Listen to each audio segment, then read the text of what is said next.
Good morning.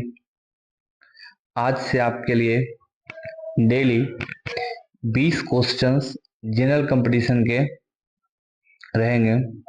तो आज day 1 है और 20 क्वेश्चन आपको डेली देने का प्रयास रहेगा ताकि आपके एग्जाम की जो तैयारी है या रिवीजन है वो लगातार होते रहे। चलिए शुरू करते हैं। हम सबको देखिए इसमें इनकरेक्टली स्पेल्ड वर्ड कौन है, तो आप लोग जानते हैं सेक्रेटेरिएट होता है, यानी आर के बाद ई आता है लेकिन यहाँ आर के बाद ए लिख दिया है। बाकी हार्ट बीट सही है, परफॉर्मेंस सही है, टंग सही है। सेक्रेटेरिएट मतलब होता है सचिवालय। बहुत सारे लोगों को बिहार सचिवालय में जॉब भी लगा है, वही सेक्रेटेरिएट। चलिए दूसरा क्वेश्चन देखते हैं। दूसरा क्वेश्चन हमारे पास है, फिर देखिए इनकरेक्टली।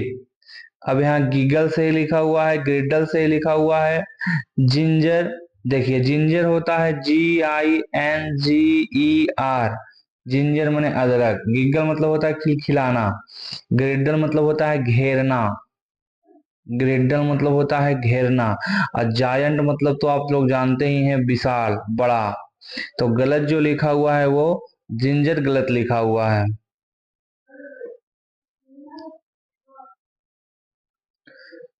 चलिए नेक्स्ट क्वेश्चन की ओर। As it was getting late Lata leave the party midway. अब इसमें देखिए कह रहा है जो अंडरलाइन वाला पोर्शन है, अंडरलाइन वाला पोर्शन देखिए हमारा है लीव द पार्टी, यानी लीव द पार्टी को हमको बदलना है। इज लेफ्ट द पार्टी हो जाएगा या लिविंग द पार्टी हो जाएगा, या कहीं बदलाव नहीं होगा, जैसे वैसे ही सही हो जाएगा, नो सब्स्टिट्यूशन रिक्वायर्ड। या फिर लेफ्ट द पार्टी। तो आप लोग याद रखिएगा कि जब भी कोई सेंटेंस पास्ट में रहता है तो आगे भी हम लोग पास्ट का ही इस्तेमाल करते हैं। यहाँ देखिए बाज लिखा हुआ है, बाज लिखा हुआ है तो आगे भी हमें पास्ट चाहिए, लेकिन लीव जो है यहाँ V1 है। तो आप लोग जानते हैं कि लीव का V2 जो होता है वो लेफ्ट होता है, इसलिए ऑप्शन डी हो जाएगा left the party. Option D हमारा सही आंसर हो जाएगा। चलिए नेक्स्ट क्वेश्चन की ओर चलते हैं। एस्टाउंड। एस्टाउंड का हम सबको बताना है एंटोनिम्स, उल्टा बताना है। एस्टाउंड का मतलब होता है अचंभित कर देना। अचंभित कर देना, या आप ऐसे भी कर सकते हैं कि आश्चर्य में डाल देना। अचंभित कर देना, या आप कर सकते हैं कि आश्चर्य में डाल देना। अब यहाँ देखिए कंफ्यूज, शॉक, स्टन, ये तीनों का मीनिंग एक जैसा है। अचंभित कर देना या शॉक में डाल देना, तो इसका हो जाएगा क्लैरिफाई, क्योंकि इसका उल्टा पूछ रहा है। क्लैरिफाई हो जाएगा, ऑप्शन सी सही हो जाएगा। चलिए नेक्स्ट क्वेश्चन की ओर चलते हैं। कह रहा I don't need fancy to go out this evening. देखिए इस प्रकार का जब क्वेश्चन आ जाता है तो थोड़ा स्पेशल रूल लगाना पड़ता है। याद रखना आप सबको कि जब भी सेंटेंस में फैंसी आ जाए तो फैंसी के साथ हम लोग V4 का प्रयोग करते हैं। फैंसी के साथ हम लोग V4 का प्रयोग करते हैं, पर टू के साथ तो गोइंग चलेगा नहीं। टू के साथ जब भी आता है तब वर्ब वन का इस्तेमाल करते हैं। तो फैंसी के साथ याद रखना है V4 आएगा, तो फैंसी के बगल में टू वो नहीं चलेगा बल्कि गोइंग आउट चलेगा। तो ऑप्शन डी सही हो जाएगा। आई don't need fancy going out this evening. चलिए नेक्स्ट क्वेश्चन की ओर चलते हैं।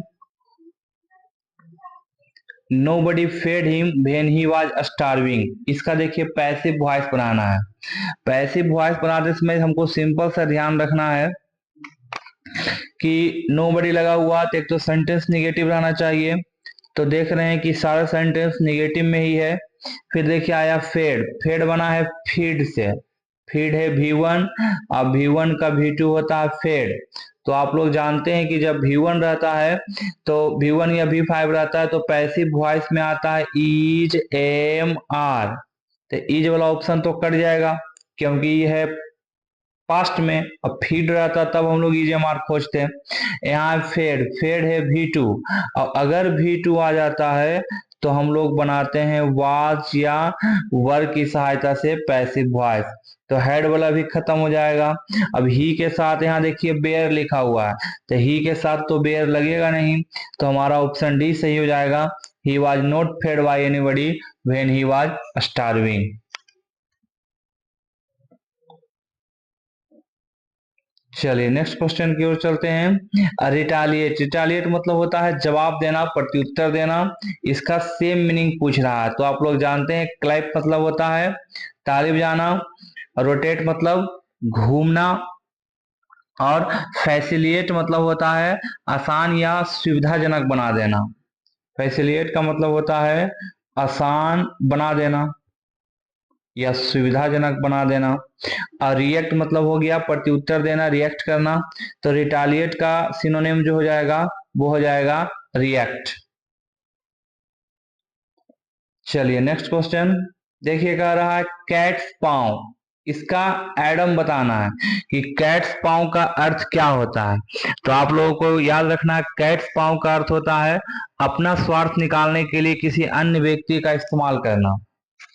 अपना स्वार्थ यानी कि कह सकते हैं कि अपना काम निकालने के लिए किसी और के कंधे पर से बंदूक चला देना।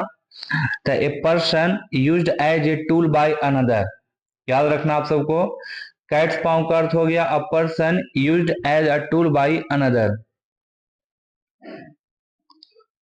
नेक्स्ट क्वेश्चन की ओर चलते हैं। कह रहा ही कंसीड, कंसीड नहीं हो जाएगा कंसीडेड, डी छूट गया है। He conceded a very crucial point at his opponent. आप सबको देखिए याद रखना है, एक होता है फ्रेजल भर, फ्रेजल भर आप सबको याद रखना है कंसीड टू। कंसीड टू का मतलब होता है कि मेरा इच्छा भी नहीं है लेकिन सामने वाला कुछ ले लिया है। तो आप लोग जानते हैं कि जब मैच वगैरह चलता है तो उसमें पॉइंट लेने की बात कर रहा है, तो कोई खिलाड़ी नहीं चाहता है कि हमसे कोई भी पॉइंट ले, वो भी क्रूशियल सिचुएशन में, क्रूशियल पॉइंट में। तो कंसीड के साथ याद रखना आप सबको टू का प्रयोग करते हैं। यहाँ एट का प्रयोग किया गया है जो कि ऑप्शन नंबर बी गलत है, बी यहां नहीं होना चाहिए। क्लियर है, यहां होना चाहिए था कंसीड टू, चलेगा वर्ब के साथ। नेक्स्ट क्वेश्चन की ओर चलते हैं। I find that I get my self tired very easily this days. देखिए कह रहा मैं पाता हूं कि मैं थक जाता हूं, अपने आप को थका महसूस करता हूं आसानी से इन दिनों। अब देखिए ऐसा लिखा हुआ है तो इसमें माई सेल्फ की कोई जरूरत नहीं है। इसमें कह रहा है कि मैं थक जाता हूं इन दिनों, तो मैं स्वयं ही थक जाता हूं इन दिनों, ऐसा नहीं हो सकता है। तो यहाँ पर जो है माई सेल्फ जो आया है वर्ड वो सुपर फ्लॉलेस है, इसलिए इसमें जो कॉमन इधर है ऑप्शन बी में है। ठीक है,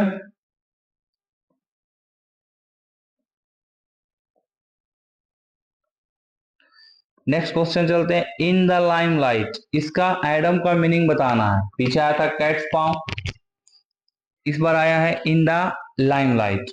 तो आप लोग जानते हैं लाइमलाइट का प्रयोग बहुत बार आप सुने होंगे कि कोई व्यक्ति एकदम लाइमलाइट में रहना चाहता है, या ऐसा देखे होंगे कि कोई फंक्शन चल रहा है तो केवल एक व्यक्ति के ऊपर ही बाकी जगह डार्क रहेगा और एक व्यक्ति के ऊपर ही केवल लाइट आएगा, बाकी पूरी जगह डार्क रहता है, तो उसको भी कह सकते हैं कि वो लाइमलाइट में है।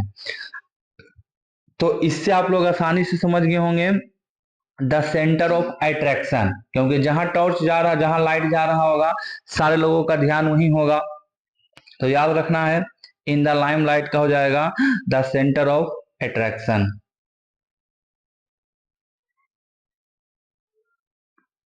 आगे देखिए सैगासियस, सैगासियस का अर्थ होता है बुद्धिमान, सैगासियस का अर्थ होता है बुद्धिमान, और जुडिशियस का भी अर्थ होता है बुद्धिमान।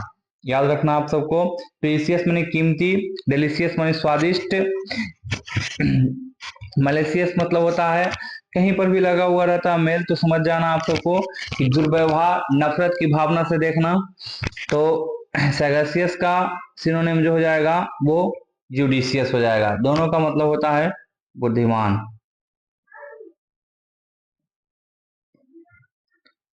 अगला क्वेश्चन है ऑडासिटी। ऑडासिटी का मतलब होता है साहस। ऑडासिटी का मतलब होता है साहस।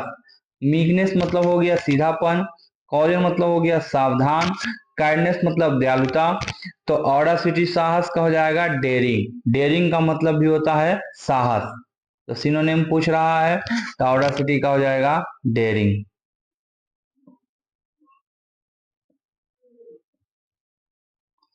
नेक्स्ट क्वेश्चन की ओर चलते हैं। कह रहा अ फोर फुटेड एनिमल, OWS बताना है, वन वर्ड सब्स्टिट्यूशन, अनेक शब्दों के बदले एक शब्द। तो अ फोर फुटेड एनिमल को क्या कहते हैं? मैमल्स कहते हैं, या रेप्टाइल्स कहते हैं, या क्वाड्रप्टेड कहते हैं, या बाइपेड कहते हैं। तो याद रखना आप सबको, फोर जैसे आ जाता है तो उसके साथ लगा हुआ रहता है क्वाड। दो को बात करेगा तो लगल रहेगा बाई। तो यहाँ किया जा रहा है बात। अब फोर फुटेड एनिमल चार की बात किया जा रहा है तो चौपाया हो जाएगा क्वाड्रपेड। और बाईपेड मतलब होता है दो पाया। रेप्टाइल्स मतलब होता है सरीसृप। ठीक है, सरीसृप जैसे सांप वगैरह आ जाता है इसमें। चलिए नेक्स्ट क्वेश्चन की ओर चलते हैं। माई guide was blind but he bring me home safely. अब यहाँ देखिए लगा हुआ है वाज। अभी बताएं कि एक बार जब सेंटेंस पास्ट हो जाता है तो आगे भी हमको पास्ट ही देखना पड़ता है। तो वाज ब्लाइंड कह रहा है और ही के साथ यहाँ ब्रिंग का इस्तेमाल किया है, जबकि ब्रिंग का पास्ट फॉर्म यानी V2 जो होता है वो होता है ब्राउट। तो ब्रिंग को बदलकर यहाँ हमको लिखना चाहिए था ब्राउट। तो यहाँ हो जाएगा सी में इधर है। चलिए आप लोगों को अगर कोई क्वेश्चन समझ में नहीं आएगा तो आप लोग कमेंट कर सकते हैं, आपको उस समय भी कमेंट में अच्छे से समझा दिया जाएगा, जवाब दे दिया जाएगा। इंडस्ट्रियस, इंडस्ट्रियस का मतलब होता है मेहनती। इंडस्ट्रियस का मतलब होता है मेहनती। अब इसका एंटोनिम पूछ रहा है, देखिए परसिस्टेंट, डिलिजेंट, जेलस, इंडोलेंट। अब देखिए इंडोलेंट का मतलब होता है आलसी। इंडोलेंट का मतलब हो जाता है आलसी।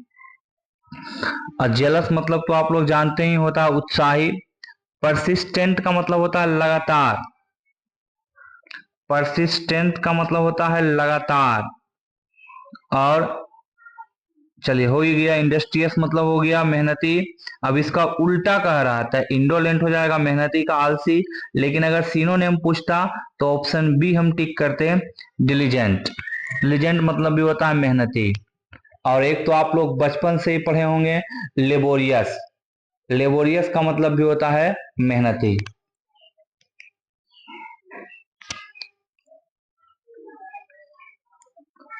नेक्स्ट क्वेश्चन है I was taught by Shyam how to drive.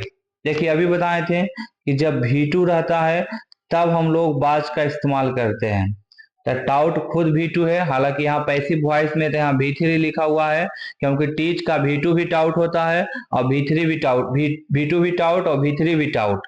तो हम लोग देखेंगे टाउट कहाँ कहाँ आया है। तो ऑप्शन बी तो कट गया।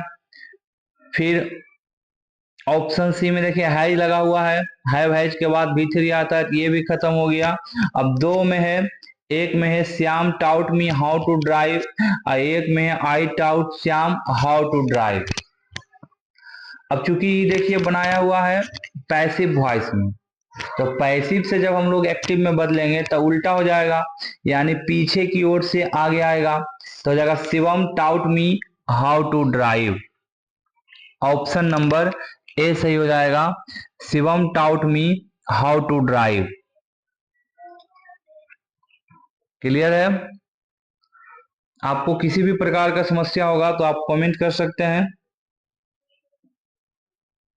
चलिए नेक्स्ट क्वेश्चन की ओर, आखिरी क्वेश्चन है। कह रहा Manoj say to Meera do not try to make a fool of me. अब देखिए इसका बनाना हम सबको इनडायरेक्ट स्पीच।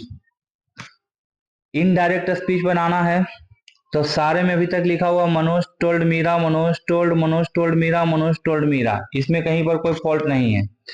लेकिन जब हम लोग देखते हैं कि सेंटेंस की शुरुआत डू नॉट से हुआ है इन्वर्टेड कॉमा के अंदर, तो हम लोग इन्वर्टेड कॉमा के बदले नोट टू का प्रयोग करते हैं। अब नोट टू कहाँ है, तो यहाँ देखिए है नोट टू। बाकी में तो टू नोट है तो गलत हो जाएगा, डू नोट है तो भी गलत हो जाएगा, और टू नोट है तो भी गलत हो जाएगा। अब एक ही ऑप्शन है not to try to make a fool of him. आप लोग ऐसे भी पहचान सकते थे, मी देखिए फर्स्ट पर्सन है और फर्स्ट पर्सन बदलता है सब्जेक्ट के अनुसार। फर्स्ट पर्सन बदलेगा सब्जेक्ट के अनुसार। सब्जेक्ट है मनोज, अब मनोज के लिए ही चलेगा, ही के लिए अंतिम में हिम आएगा। तो आप लोग देखिएगा तो दो गो में हिम आया है, एगो बी ऑप्शन में एगो सी ऑप्शन में, बाकी दोनों तो ऐसे ही छट जाता। इसमें भी देखिए डू नोट लगा दिया तो डू नोट बदल जाता है नोट टू में, तो ऑप्शन सी सही है। आशा करता हूं कि आपको अच्छा लगा होगा। कल भी आपके लिए, आप कल क्या डेली आपके लिए 20 क्वेश्चंस लाएंगे, और ताकि आपके एग्जाम में हेल्पफुल हो सके। और अगर आपको वीडियो अच्छा लगता है तो कृपया करके चैनल को सब्सक्राइब कर दीजिएगा, और अगर आपका मन है तो शेयर भी कर सकते हैं। तो कल मिलेंगे फिर और नए क्वेश्चंस को लेकर। तब तक के लिए आप लोग मस्त रहिए, दुरुस्त रहिए, तंदुरुस्त रहिए।